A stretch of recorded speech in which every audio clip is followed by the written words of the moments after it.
Welcome to Scott's Canine Training, the agility class.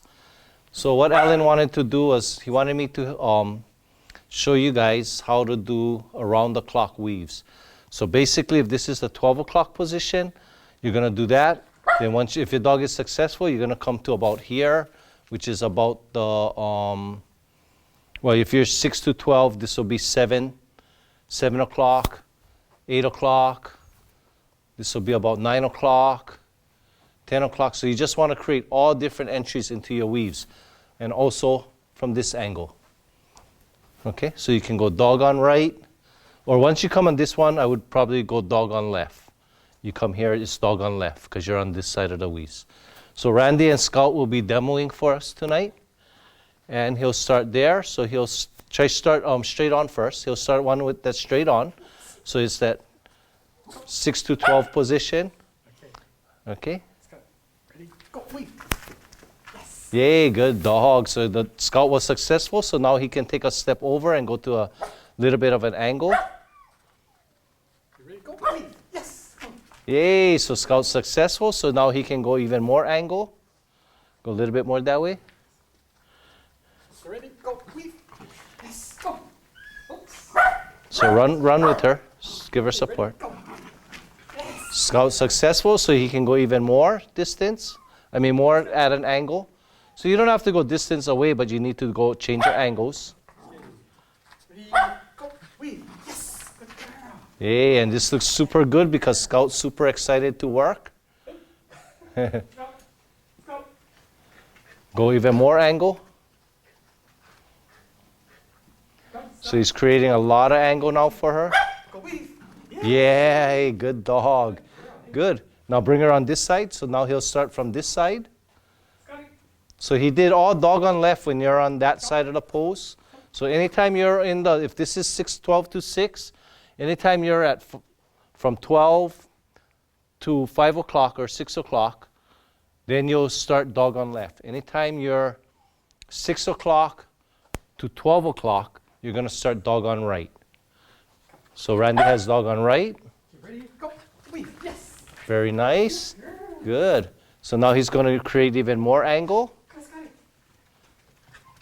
So you're going to start even more angled. Dog on right. Ready? Go, weave. Dog on right. Dog. Yep. Okay. Ready? Go, weave. Oops. So let's try again. Yay, good dog. So if the dog was to make another mistake, we would actually come back a little bit and start so the angle is a little bit less for the dog so she can get success a couple times, and then we'll increase the angle again. Where should I aim with my hand?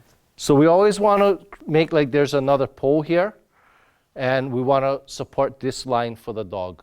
So we're always going to support as if there was 2 feet in front of the weave pose, the first pole, because we always want to show the dog this point here. Okay. Ready? Go, weave. Yes. Yay. Good. Good girl. And then you can create a little more angle. Still aim at the same spot. Have her on your side. Go, weave. Yay, good dog. Good girl. Stop. Go. Go.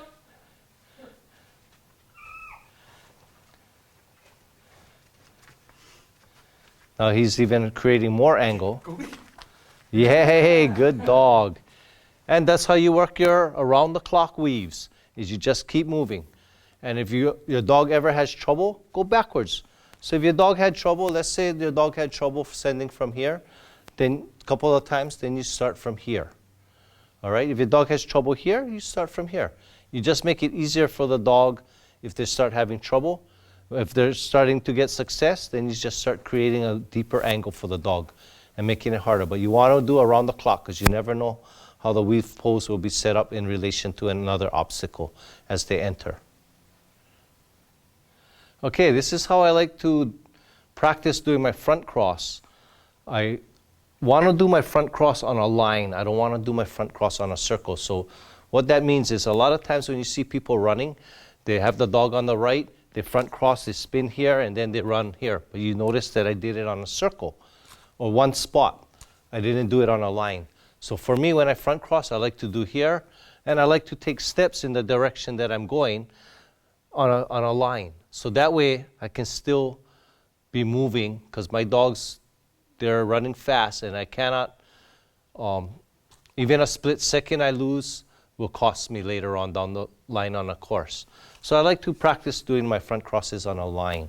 So the way I did it was, I was taught by somebody else, was you get a can or a bottle, you have it on a counter.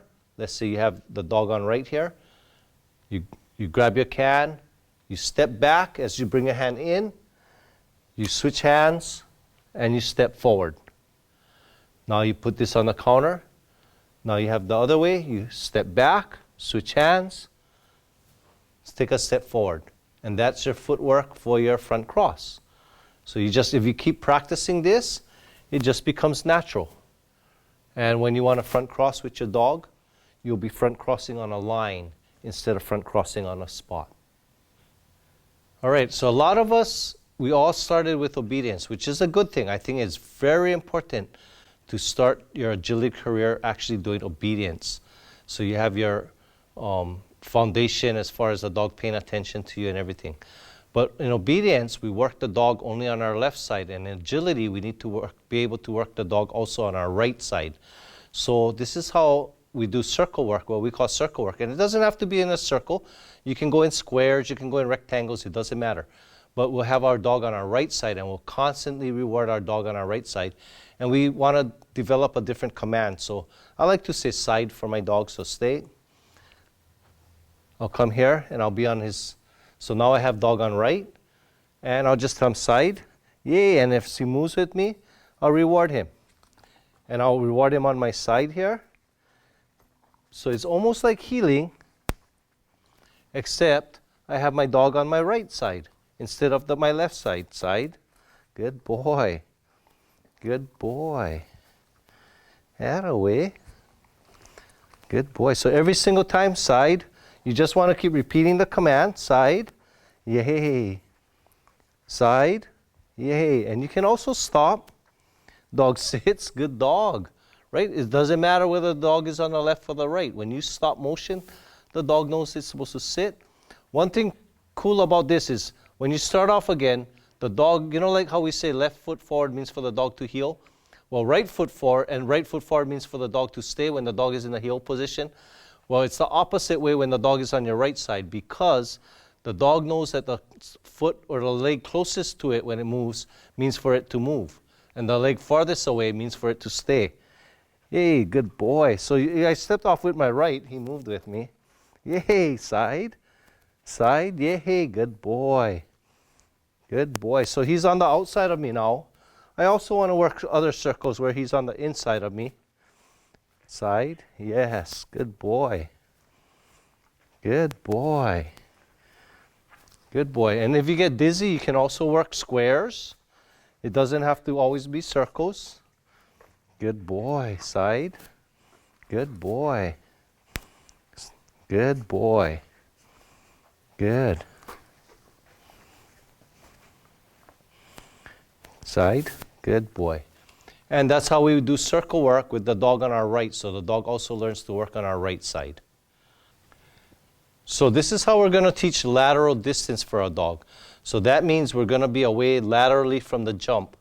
Because the further away we can work from our dog, the smaller circles we have to make. So even if we have a really fast dog and they're running and the outside loop and we're running on the inside of the loop, we don't have to cover as much distance with them. So with my dogs, that's how I am able to run my dogs and keep up with them, even though they're super fast, because I'm running a smaller diameter circle as them as I'm handling them. But we need to teach them lateral distance. So we put a target on each end of the jump so that I can go both ways and stay. I'll put a treat here. So at first, I'm only going to stay a couple of feet off of the jump. Heel. Over here. Sit. Stay. So I just want to stay a couple of feet off of the jump. I'm going to release and I'm going to move forward. And then I'm going to, once he takes the jump, I'm going to say, get it. Okay, get it? Yay, good boy. Attaway. And I'll start him on this side, over here. Stay.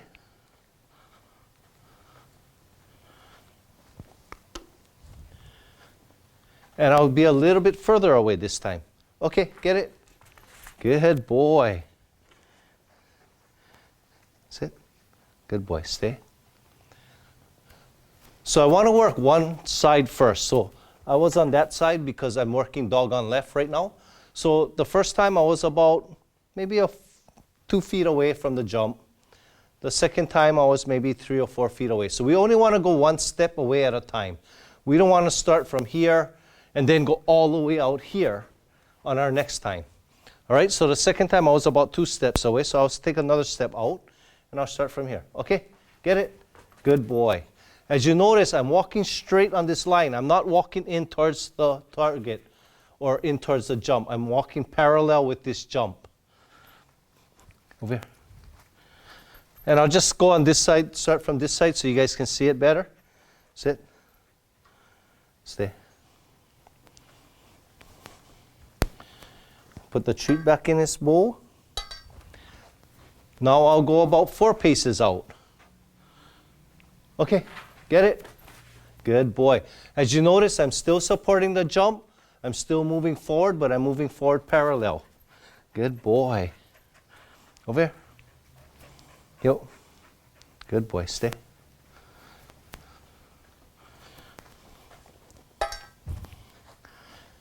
And now I'll go a little bit further out.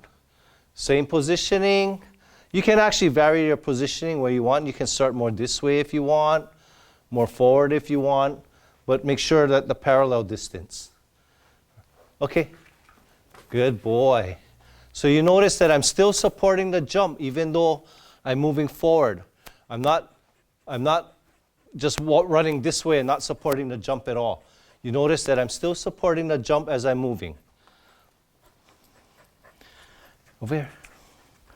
Yo. Good boy. Stay.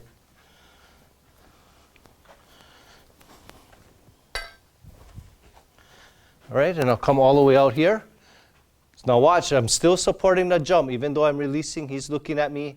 I'm still supporting him, going over that jump. Okay? Yes, good boy. But I'm moving forward, but I'm turning and supporting him the whole time. And that's how we teach lateral distance. So if I had more room, I'd keep going. You want to build it to about 30 feet. And 30 feet sounds like a lot, and it is a lot. But in trials, you probably won't get 30 feet. You'll probably do less than that. But if you can build it to there, you know you'll be able to do almost any distance. I just did dog on left, but later on you want to do the same thing but dog on right. Okay, so you want to teach your dogs both dog on left and dog on right.